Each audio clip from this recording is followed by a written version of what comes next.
ठीक है बच्चों, यहाँ पे ध्यान दो। यहाँ पे एक बार फिर से एक्सप्लेन कर रहा हूँ कि जैसे हमने सेट ए लिया, सेट बी लिया, ठीक है, और ए इंटरसेक्शन बी क्या हो गया इसका 2,3। अब यहाँ पे मैंने क्या बोला कि वन जो है वो ए इंटरसेक्शन बी का एलिमेंट नहीं है। ये अगर मैंने बोला one is not the element of A intersection B, तो इसको हम क्या बोलेंगे, ऐसे नहीं बोलेंगे कि one is not element of A and one is not element of B. अगर ये बोला ना तो ये गलत हो जाएगा। क्यों गलत हो जाएगा? बिकॉज अगर वन ए इंटरसेक्शन बी का एलिमेंट नहीं है तो वन तो ए और बी में से किसी ना किसी एक सेट का तो एलिमेंट होगा ही। ठीक है, तो यहां पे क्या है कि यहां पे क्या बोला जा रहा है कि वन ए का भी एलिमेंट नहीं है एंड वन बी का भी एलिमेंट नहीं है। तो यहां पे देख लो, वन तो है ना एक एलिमेंट, तो ये तो हमारा क्या हो गया कि one not element of A and one not of element of B. तो ये तो गलत हो गया बिकॉज बीच में एंड है। ये ट्रू कब होगा, ये कब ट्रू होगा, जब ये भी ट्रू हो जाए एंड ये भी ट्रू हो जाए तो जाके ये ट्रू होगा। बट ये तो पहला स्टेटमेंट हमारा फॉल्स हो गया। इसका क्या मतलब है कि ये हमारा फॉल्स हो गया।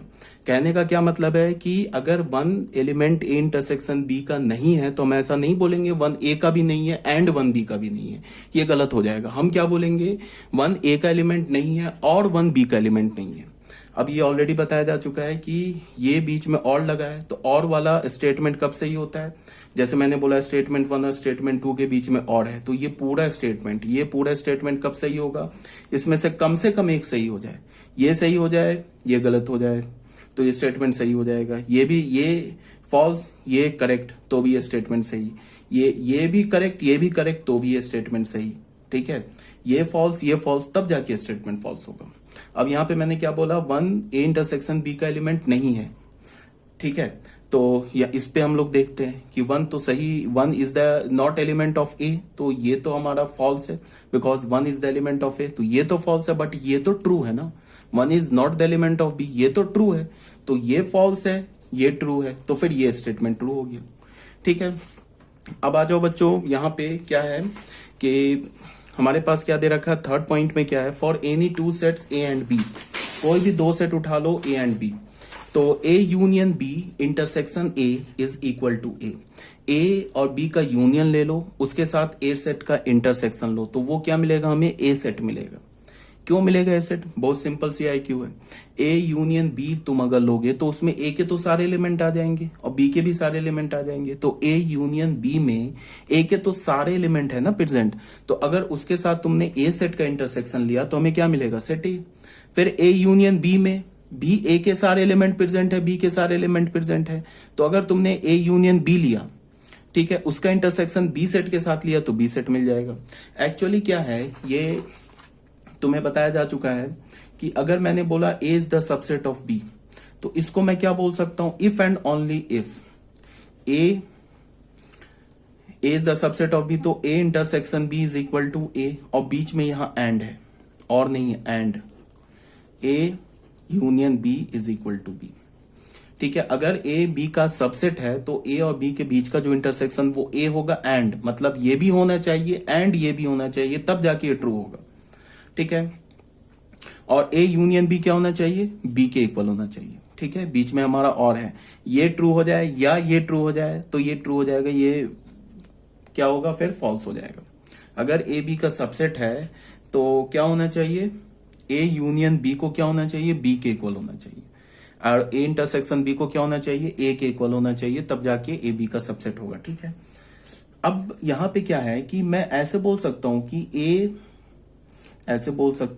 इंटरसेक्शन बी जो होगा वो हमेशा सबसेट होगा ए का भी और बी का भी, बिकॉज ए इंटरसेक्शन बी में तो ए के भी एलिमेंट प्रेजेंट होंगे, बी के भी एलिमेंट प्रेजेंट होंगे, तो ए इंटरसेक्शन बी ए का भी सबसेट होगा, बी का भी सबसेट होगा। तो अगर मैंने ए इंटरसेक्शन बी का इंटरसेक्शन लिया ए के साथ, तो ऑब्वियस सी बात है क्या आना चाहिए, सबसेट आना चाहिए। ये जो सेट है इसका सबसेट है ना, तो क्या आएगा, ए इंटरसेक्शन बी। अगर मैंने ए इंटरसेक्शन बी सेट का क्या लिया, सब इंटरसेक्शन लिया किसके साथ, बी सेट के साथ, तो again A intersection B set का सबसेट है। तो अगर तुम सबसेट का इंटरसेक्शन सुपर सेट के साथ लेते हो तो क्या मिलता है, हमें सबसेट मिलता है। ठीक है, और अगर तुमने ए इंटरसेक्शन बी का यूनियन ले लिया बी के साथ या ए के साथ, तो हमें क्या मिलेगा, ए, बिकॉज ये सुपर सेट है, ये सबसेट है, तो सबसेट का यूनियन सुपर सेट के साथ तो ए सेट। ए इंटरसेक्शन बी का अगर तुमने यूनियन ले लिया बी के साथ तो वो हमें अगेन बी सेट मिलेगा, क्योंकि ये सबसेट है, ये सुपर सेट है, तो सबसेट और सुपर सेट का यूनियन सुपर सेट होता है। ठीक है, तो यही बात यहाँ पे लिखी हुई है बी और सी में, देख लो। अब बच्चों आ जाओ generalise definition of intersection of sets. Suppose that हमारे पास एन सेट्स हैं, A1 A2 A3 dot dot up to infinity, n नहीं इन्फानाइट सेट्स हैं। तो उन इन्फानाइट सेट्स का जब हम इंटरसेक्शन लेंगे तो उसके इंटरसेक्शन का जो एलिमेंट होगा वो क्या होगा, A1 में भी प्रेजेंट होगा, A2 में भी प्रेजेंट होगा, A3 में प्रेजेंट होगा एंड सो ऑन, मतलब कि उस इन्फानाइट सेट्स में प्रेजेंट होगा। ऐसे होता है ना कि अगर तुमने मान लो 3 सेट्स लिया A B एंड C, तो उन तीनों सेट्स का जो इंटरसेक्शन होगा A intersection B intersection C, उसमें से कोई भी एक एलिमेंट उठाओ, वो एलिमेंट A में भी प्रेजेंट होगा, B में भी प्रेजेंट होगा एंड C में भी प्रेजेंट होगा, तीनों में प्रेजेंट होगा, तभी तो उन तीनों के इंटरसेक्शन का एलिमेंट है। तो यहां पे क्या बोला जा रहा है, the intersection of set A1 A2 A3 and so on up to infinity is the set of all those element. A1 A2 A3 से लेके इनफाइनाइट एलिमेंट सेट लोगे, उनका जो इंटरसेक्शन होगा वो कैसा सेट होगा, is the set of all those elements which are common to all the sets A1 A2 A3। ठीक है, अगर इनफाइनाइट सेट्स का तुम इंटरसेक्शन लोगे तो वो कैसा सेट होगा, एक ऐसा सेट होगा जिसके एलिमेंट्स A1 में भी प्रेजेंट होंगे, A2 में भी, A3 में एंड सो ऑन। तो अगर हमने n इज इक्वल टू 1 से इन्फिनिटी लिखा, an लिखा, तो क्या होगा A1 intersection A2 intersection A3 and so on. ठीक है, इसको मैं रोस्टर फॉर्म में कैसे लिखूंगा, ये जो है ना लेफ्ट हैंड साइड जो लिखा हुआ है राइट हैंड साइड का शॉर्ट फॉर्म है। अगर मैं इसको इंटरसेक्शन में लिखता हूं तो इंटरसेक्शन में क्या, इसमें सेट बिल्डर फॉर्म में लिखता हूं तो क्या होगा, the set of all x such that x belongs to an for all n। सारे n के लिए क्या होना चाहिए, x जो होगा वो an का एलिमेंट होगा फॉर ऑल n। n का वैल्यू 1 लो तो x जो होगा A1 का भी एलिमेंट होगा, n का वैल्यू 2 लो तो x जो होगा वो A2 का भी एलिमेंट होगा, n का वैल्यू 3 लो तो x जो होगा वो A3 का भी एलिमेंट होगा, ये कहा जा रहा है। ठीक है, अगर हमारे पास k सेट्स हैं, जैसे हमने n इज इक्वल टू 1 से लेके k तक लिया ना, मान लो k का वैल्यू 10 ले लिया हमने, तो अगर हमारे पास 10 सेट्स हैं, 10 सेट हैं, तो उन 10 सेट का जो इंटरसेक्शन होगा वो पहले सेट में भी मिल जाएगा, इंटरसेक्शन का जो एलिमेंट होगा वो पहले सेट में मिल जाएगा, दूसरे में भी, तीसरे में भी, ऐसे करके सारे 10 सेट्स में मिल जाएगा। तो यही बोला जा रहा है, is the set of all x such that x belongs to n। X क्या होगा, n का एलिमेंट होगा, for n is equal to 1 2 3 से लेके k तक। ठीक है, k का वैल्यू 10 लोगे तो कितने सेट्स हो जाएंगे, 10 सेट्स हो जाएंगे। तो अगर x जो है A1 A2, यहाँ x जो है वो A1 intersection A2 dot dot A10 का एलिमेंट है, तो x क्या होगा, A1 का भी होगा, A2 का भी होगा, A3 का, ऐसे करते हुए A10 का भी होगा। ठीक है, अब ये आ जाओ बच्चों एग्जाम्पल में। एग्जाम्पल में क्या बोला जा रहा है कि हमारे पास एक सेट A दे रखा है 1 2 3, एक सेट B दे रखा है 2 4 6 और एक सेट C दे रखा है 1 2। यहाँ पे बच्चों करेक्ट कर लेना, ये कुछ नहीं है। ठीक है, then find A intersection B intersection C। हमें 3 सेट निकालना है, A intersection B intersection C, ये करेक्ट कर लेना। यहाँ पे कुछ नहीं लिखा है, यहाँ मैंने 1 एक्स्ट्रा ऐड कर दिया, तुम अपने PDF में करेक्ट कर लेना। तो A intersection B intersection C, इसका अगर हमने इंटरसेक्शन लिया तो हमें क्या मिला, 2 मिला।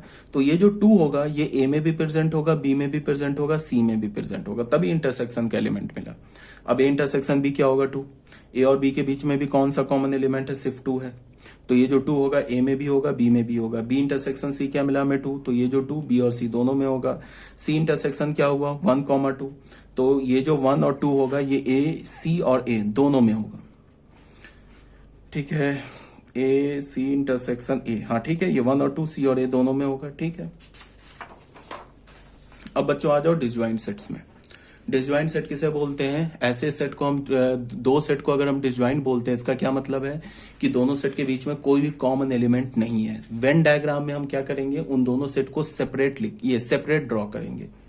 सेपरेट ड्रॉ करने का मतलब कि उन दोनों सेट के बीच में ओवरलैपिंग नहीं होगा, तभी जाके हम उन दोनों सेट्स को क्या बोलेंगे, डिसजॉइंट सेट।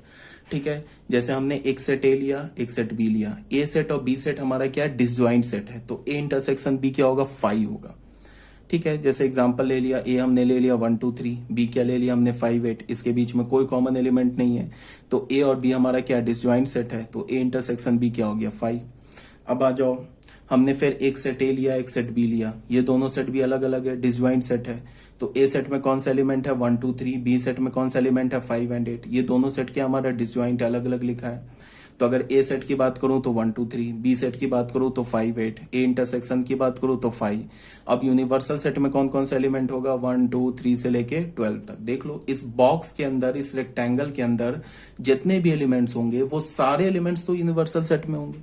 तो अगर यूनिवर्सल सेट की बात करूं तो उसमें 1 2 3 से लेके 1 2 3 5 8 9 10 11 एंड 12 ये सारे एलिमेंट्स होंगे। ठीक है, अब यहाँ पे एक और एग्जांपल लिया, इसे तुम मान लो सेकंड एग्जांपल, इसे मान लो बच्चों थर्ड एग्जांपल। ठीक है, अगर एक सेट हमने लिया क्यू किसे रिप्रेजेंट करता है, set of all rational number. एक सेट लिया हमने बी किसे रिप्रेजेंट करता है, set of all irrational number. ठीक है, तो अगर ए इंटरसेक्शन बी लिया मीन्स क्या होगा, क्यू इंटरसेक्शन क्यू कंप्लीमेंट लिया तो वो 5 होगा। बिकॉज हमें पता है ना कि रैशनल और इरैशनल तो अलग होते हैं ना। कोई भी तुम रैशनल उठा लो वो इरैशनल के इक्वल नहीं है, कोई भी रैशनल उठा लो वो रैशनल के इक्वल नहीं है, तो उसका क्या हो जाएगा 5। अब बच्चों आ जाओ pair wise disjoint set. Pair wise disjoint set को हम क्या बोलते हैं, कैसे बोलते हैं ये समझो। मान लो कि हमारे पास 10 सेट्स हैं, 10 सेट है, और मैं बोलूं कि ये जो 10 सेट है ये पेयर वाइज डिसजॉइंट है। तो पेयर वाइज डिसजॉइंट बोलने का मतलब क्या है कि उस 10 सेट में से कोई भी 2 सेट उठा लो, A1 A2 उठा लो, A2 A5 उठा लो, A9 A10 उठा लो, A6 A4 उठा लो, कोई भी 2 सेट उठा लो, उन दोनों सेट के बीच का इंटरसेक्शन नल सेट होगा। ठीक है, अब तुम इसको ऐसे समझो, अगर कोई भी 2 सेट, अगर मान लो कि कोई भी 10 सेट्स, मान लो कि मैंने 10 सेट ले लिया और 10 सेट को बोल दिया कि ये पेयर वाइज डिसजॉइंट है, ये 2-2 करके डिसजॉइंट है। तो अगर ये 2-2 करके डिसजॉइंट है, 2-2 करके मतलब कि कोई भी 2 सेट का इंटरसेक्शन 5 है, तो वो 3-3 करके भी डिसजॉइंट होगा। बिकॉज अगर किसी भी 2 सेट का इंटरसेक्शन 5 होगा तो 3 सेट का भी इंटरसेक्शन 5 होगा, 4 सेट का भी इंटरसेक्शन 5 होगा, फिर 5 सेट का भी इंटरसेक्शन 5 होगा, और 10 सेट का इकट्ठे इंटरसेक्शन लोगे तो वो भी 5 होगा।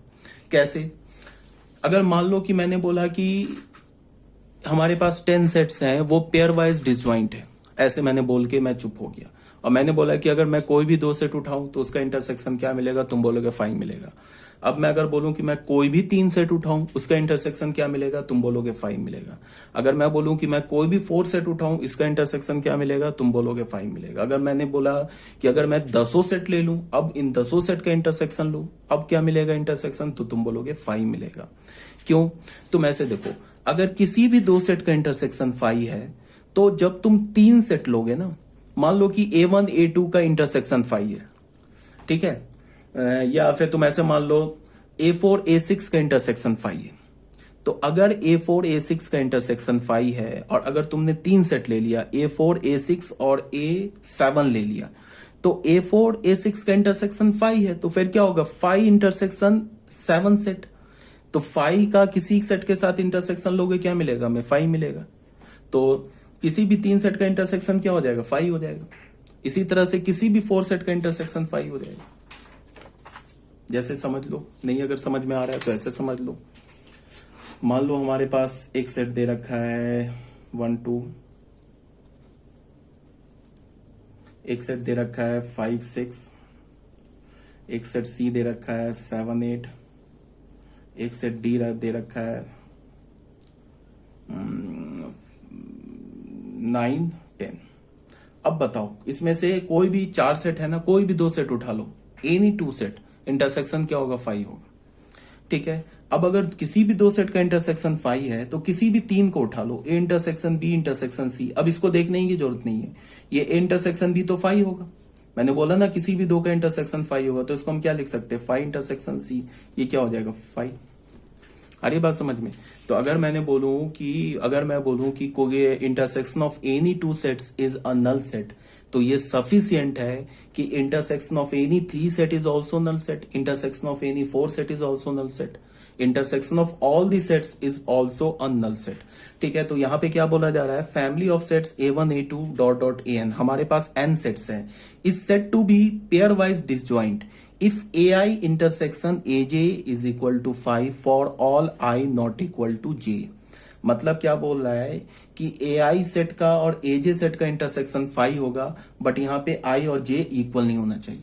अगर मान लो I और I को इक्वल ले लेंगे तो AI सेट का इंटरसेक्शन और AI सेट का इंटरसेक्शन तो AI आ जाएगा, सेम सेट का इंटरसेक्शन तो सेम सेट होगा ना, A इंटरसेक्शन A होगा, बी इंटरसेक्शन बी होगा। अगर तुमने आई और जे का वैल्यू डिफरेंट रखा, मान लो आई का वैल्यू 2 रखा, जे का वैल्यू 4 रखा, तो A2 A4 5 मिलेगा।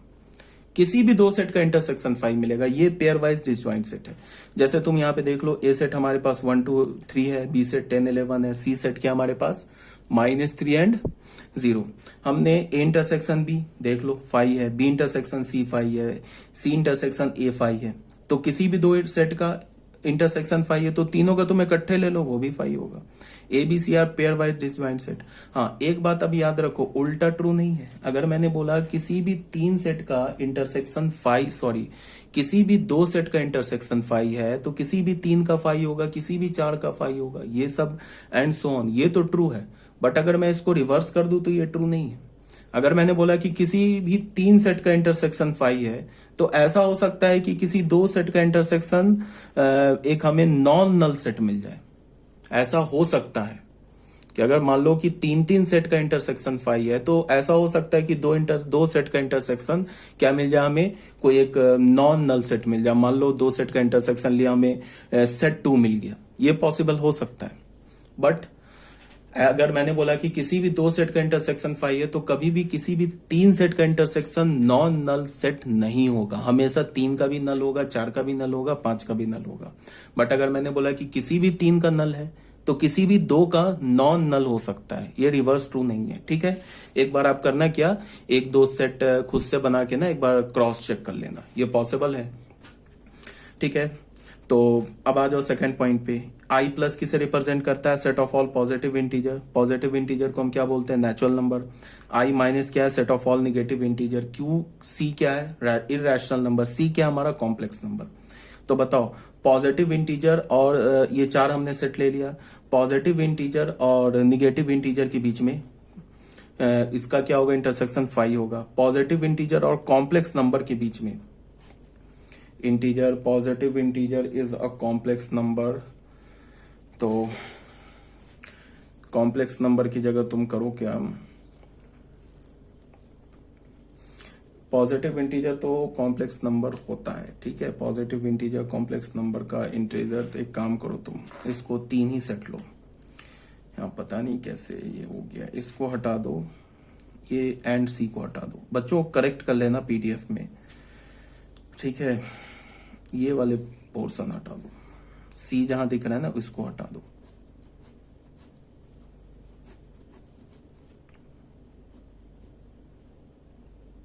ये 5, जैसे मैंने मान लो जैसे सी वाला हटा दो, ये अभी कॉम्प्लेक्स हटा दो, ठीक है।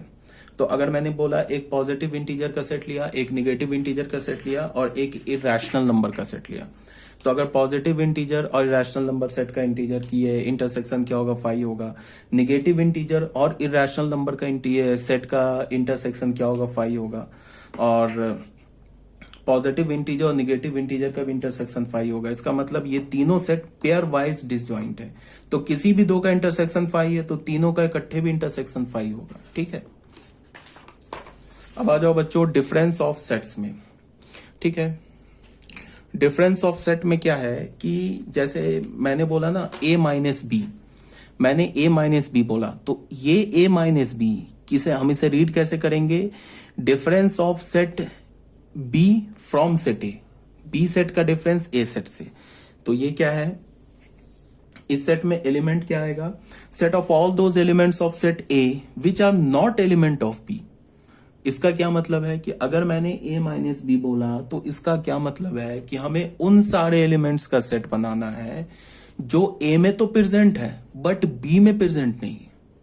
बात आ रही समझ में। अगर मैंने बोला a माइनस बी सेट लिखो तो हमें वो सारे एलिमेंट्स लिखने हैं जो एलिमेंट सेट a में है बट b में नहीं है। इसका क्या मतलब है कि a सेट में से b सेट का एलिमेंट हटा दो। इसका फिर इसको और क्या बोल सकते हो कि a सेट में से a और b के का जो इंटरसेक्शन एलिमेंट है, जो कॉमन एलिमेंट है, वो हटा दो। नहीं समझ में आ रहा है तो अब ऐसे देखो, पहले मान लो मैंने a सेट ले लिया, 1 2 3 4 ले लिया। एक b सेट मैंने क्या ले लिया, 4 5 6 7 ले लिया, ठीक है। अब मैंने बोला a माइनस बी सेट लिखो। a माइनस बी सेट लिखने का क्या मतलब है कि a सेट में से b सेट के एलिमेंट को हटा दो। तो ए सेट में कौन सा बी का एलिमेंट है, ये 4, तो 4 हट गया, तो ए इंटरसेक्शन बी क्या मिल गया, 1 2 3। ठीक है, अब इसको तुम ऐसे भी बोल सकते हो कि हम ए सेट में से ए और बी के बीच का कॉमन एलिमेंट हटा दें। तो कौन सा कॉमन एलिमेंट है, 4, तो 4 को हटा दे, तो ये मिल गया क्या हमें, ए माइनस बी।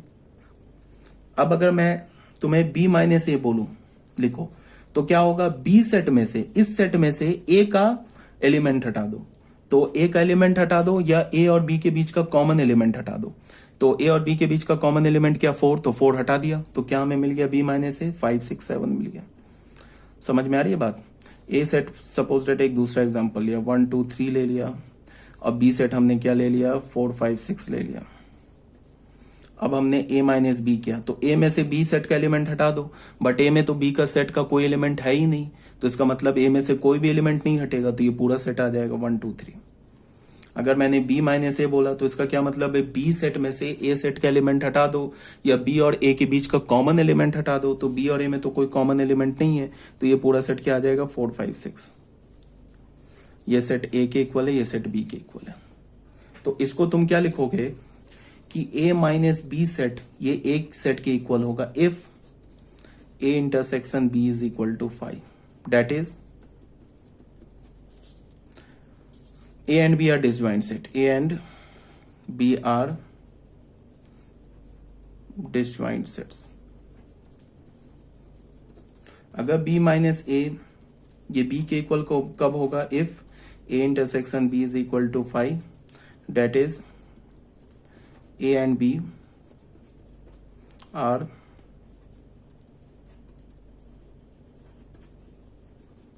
ठीक है बच्चों, यहां तक कोई डाउट नहीं होनी चाहिए। तो यही बोला जा रहा है, set of all those elements of A which are not element of B. उन सारे सेट का एक सेट का एलिमेंट निकालो, ये ए सेट के एलिमेंट को लिखो जो बी सेट का एलिमेंट नहीं है। तो इसको हम रोस्टर फॉर्म, ये सेट बिल्डर फॉर्म में कैसे लिखेंगे, the set of all x such that x A का तो एलिमेंट है एंड एक्स बी का एलिमेंट नहीं है। अगर मैंने एक्स बोल दिया कि ए माइनस बी का एलिमेंट है, अगर मैंने बोल दिया कि जो एक्स है ना एलिमेंट वो ए माइनस बी का एलिमेंट है, तो तुम क्या बोलोगे कि एक्स ए का तो एलिमेंट होगा बट बी का एलिमेंट नहीं होगा, because A minus B set हमने कैसे लिखा है, ए सेट में से बी सेट के एलिमेंट को हटा दिया है।